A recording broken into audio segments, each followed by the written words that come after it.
ఈ ప్రభుత్వం ఎంత సంకుచిత వైఖరంటే దశాబ్ద కాలంలో మేము సాధించిన అద్భుతమైన ప్రగతికి సంబంధించిన వివరాలు ప్రజలకు అందుబాటులో లేకుండా చేయాలని పబ్లిక్ డొమైన్లో ఉన్న మొత్తం సమాచారాన్ని డిలీట్ చేశారు అధ్యక్ష. Government is a continuous process. మా 10 ఏళ్ల పాలనలో ఉన్న మొత్తం సమాచారాన్ని డిలీట్ చేస్తారా అధ్యక్ష? ఇంతకంటే చిల్లర వ్యవహారం ఇంకోటి ఉంటుందా అధ్యక్ష? ముఖ్యమంత్రి గారు, మీరు కంప్యూటర్ మెమొరీ నుంచి డిలీట్ చేయగలుగుతారేమో కానీ ప్రజల మెమొరీలో నుంచి డిలీట్ చేయలేరనే విషయాన్ని గుర్తుంచుకోవాలి అధ్యక్ష. అక్షరాలను మలిపేస్తారేమో కానీ అనుభవాలను మలిపేయలేరు అధ్యక్ష.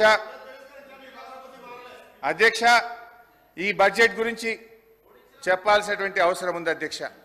ముఖ్యంగా బడ్జెట్లో చూస్తే అధ్యక్ష, ఆర్థిక మంత్రి గారు చాలా అందంగా చెప్పారు.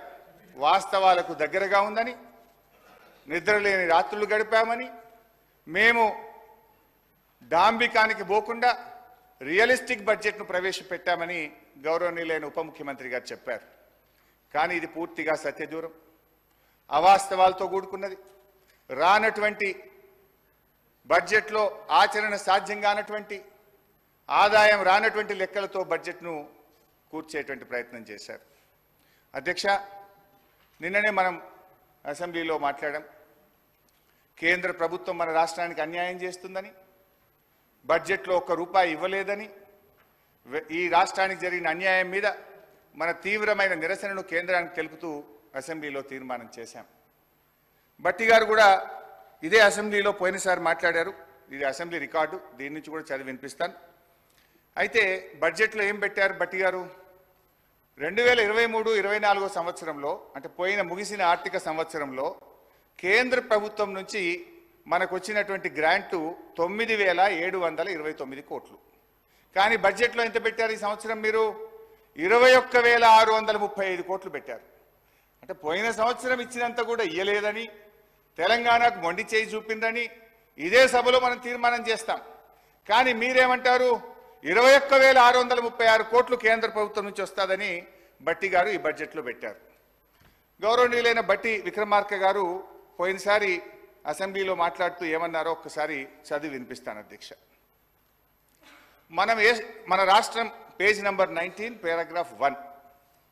మన రాష్ట్రం ఏర్పడిన నాటి నుండి గత సంవత్సరం వరకు కూడా గ్రాంట్ ఇన్ ఎయిడ్స్ దాదాపు 8,000 కోట్ల నుంచి 10,000 కోట్లు దాటడం లేదు.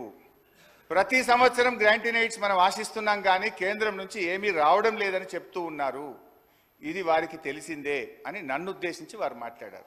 మరి మీకు తెలిసిందే కదా, ఇప్పుడు మీకు తెలిసిందే కదా. మరి నువ్వెట్లా పెట్టినావు 21,000 కోట్ల రూపాయలు? అంటే ఈ బడ్జెట్ అవాస్తవాలతో కూడుకున్నటువంటిది. 21,636 కోట్లు కేంద్రం నుంచి గ్రాంట్ల రూపంలో వస్తుందని ఏదైతే పెట్టారో ఇది వాస్తవాలకు దూరంగా ఉంది. ఇకపోతే అధ్యక్ష, అంటే ఇంకా బాగా అర్థం కావాలంటే భట్టి గారికి నేను సెంట్రల్ బడ్జెట్ కూడా చూశాను.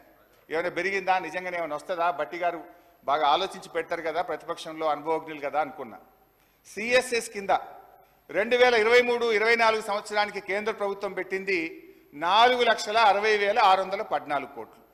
ఈ సంవత్సరం సిఎస్ఎస్ కింద, సెంట్రల్లీ స్పాన్సర్డ్ స్కీమ్స్ కింద రాష్ట్రాలకు ఇచ్చే డబ్బు ఈ సంవత్సరం ఎంత పెట్టారు అని చూశాను. 5,05,978 కోట్లు. అంటే గత సంవత్సరం కంటే 45,000 కోట్లు సిఎస్ఎస్లో ఎక్కువ పెట్టారు. అంటే దేశం మొత్తానికి 28 రాష్ట్రాలు కేంద్రపాలిత ప్రాంతాలకు కలిపి వాళ్ళు పెంచింది 45,000 కోట్లు. కానీ మా గౌరవనీయులైన ఆర్థిక మంత్రి గారు ఒక్క మన రాష్ట్రానికే 12,000 కోట్లు గత సంవత్సరం కంటే అదనంగా వస్తాయని పెట్టారు. ఇది సాధ్యమా అని నేను అడుగుతా ఉన్నా.